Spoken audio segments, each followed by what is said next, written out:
Aktivitas arus balik di Pelabuhan Besar Namlea mengalami peningkatan pada Minggu 14 April 2024. Hal ini dikarenakan KM Dorolonda tiba di Pelabuhan Namlea dengan 380 penumpang turun. Selanjutnya KM Dorolonda akan berangkat pukul 12 WIB menuju Ambon dengan 802 penumpang.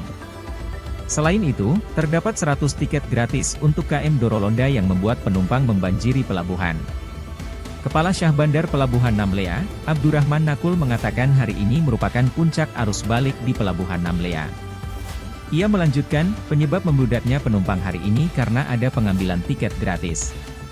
Ia memprediksi besok akan terjadi lagi lonjakan arus mudik di Pelabuhan Besar Namlea. Lanjutnya, penumpang turun dari Cantika Lestari 6E sebanyak 263 orang dan penumpang naik di KM Cantika Lestari 8F sebanyak 530 penumpang.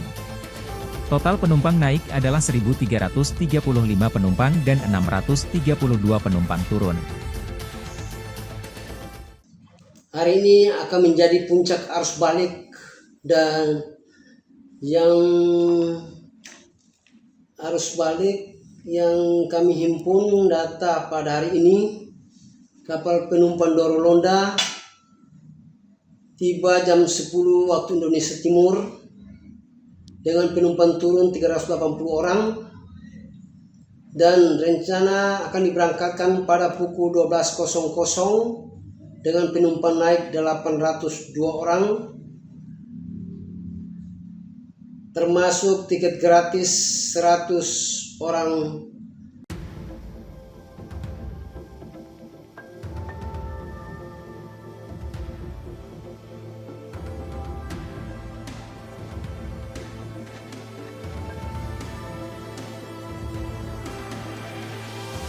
Download Tribun X sekarang, menghadirkan lokal menjadi Indonesia.